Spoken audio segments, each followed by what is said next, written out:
بسم اللہ الرحمن الرحیم۔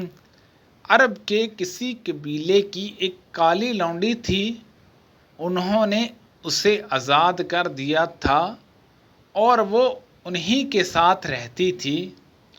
اس نے بیان کیا کہ ایک دفعہ ان کی ایک لڑکی جو دلہن تھی نہانے کو نکلی۔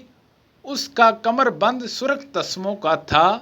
اس نے وہ کمر بند اتار کر رکھ دیا جہاں اس کے بدن سے گر گیا۔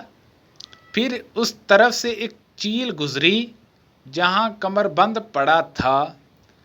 چیل اسے سرخ رنگ کی وجہ سے گوشت سمجھ کر چپٹ لے گئی۔ بعد میں قبیلے والوں نے اسے بہت تلاش کیا لیکن کہیں نہ ملا۔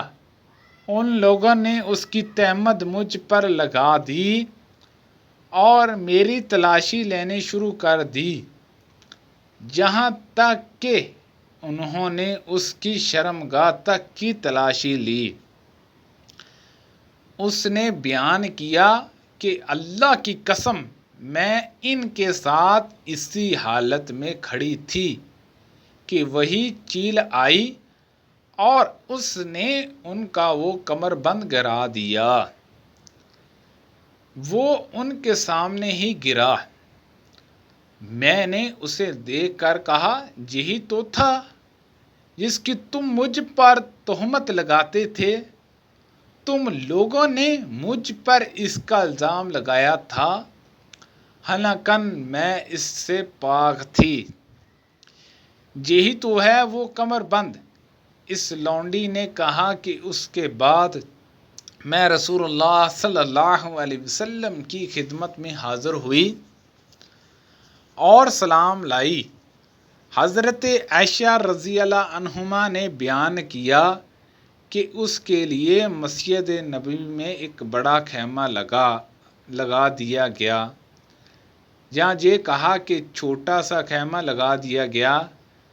حضرت عائشہ رضی اللہ عنہما نے بیان کیا کہ وہ لونڈی میرے پاس آتی اور مجھ سے باتیں کیا کرتی تھی۔ جب بھی وہ میرے پاس آتی تو یہ ضرور کہتی کہ کمر بند کا دن ہمارے رب کی عجیب نشانیوں میں سے ہے۔ اس نے مجھے کفر کے ملک سے نجات دی۔ حضرت عائشہ رضی اللہ عنہما بیان فرماتی ہیں کہ میں نے اس سے کہا، آخر بات کیا ہے؟ جب بھی تم میرے پاس بیٹھتی ہو تو یہ بات ضرور کہتی ہو۔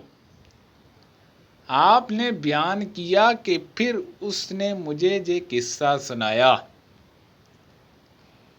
وہ اپنی نوجوانی میں جب کہ ان کی بیوی بچے نہیں تھے، نبی کریم صلی اللہ علیہ وسلم کی مسجد میں سویا کرتے تھے۔ رسول اللہ صلی اللہ علیہ وسلم فاطمہ رضی اللہ عنہما کے گھر تشریف لائے۔ دیکھا کہ حضرت علی رضی اللہ عنہما گھر میں موجود نہیں ہیں۔ آپ نے دریافت فرمایا کہ تمہارے چاچے کے بیٹے کہاں ہیں؟ انہوں نے بتایا کہ میرے اور ان کے درمیان کچھ ناگواری پیش آ گئی اور وہ مجھ پر خفا ہو کر کہیں باہر چلے گئے ہیں اور میرے جہاں کلیلہ بھی نہیں کیا۔ اس کے بعد رسول اللہ صلی اللہ علیہ وسلم نے ایک شخص سے کہا کہ علی رضی اللہ عنہ کو تلاش کرو کہ کہاں ہیں۔ وہ آئے اور بتلایا کہ مسجد میں سوئے ہوئے ہیں۔ پھر نبی کریم صلی اللہ علیہ وسلم تشریف لائے۔ حضرت علی رضی اللہ عنہ لیٹے ہوئے تھے۔ چادر آپ کے پہلو سے گر گئی تھی اور جسم پر مٹی لگی تھی۔ رسول اللہ صلی اللہ علیہ وسلم جسم سے دھول جھاڑ رہے تھے اور فرما رہے تھے اٹھو ابو تراب اٹھو۔ آپ نے فرمایا کہ میں نے 17 صفا کو دیکھا کہ ان میں کوئی ایسا نہ تھا جس کے پاس چادر ہو، فقط تہمت بندھا ہوتا، جہاں رات کو اوڑھنے کا کپڑا جنہیں یہ لوگ اپنی گردنوں سے باندھ لیتے۔ یہ کپڑے کسی کے آدھی پنڈلی تک آتے اور کسی کے ٹخنوں تک۔ یہ حضرات ان کپڑوں کو اس خیال سے کہ کہیں شرمگاہ نہ کھل جائے اپنے ہاتھوں سے سمیٹتے رہتے تھے۔ سبحان اللہ عز و جل۔ اللہ پاک سے دعا ہے کہ اللہ پاک ہم سب کو ان حدیثوں پر عمل کرنے کی توفیق عطا فرمائے۔ اللہ پاک ہم سب کو صحت و تندرستی عطا فرمائے۔ آمین بجاہ النبی الامین صلی اللہ علیہ وسلم۔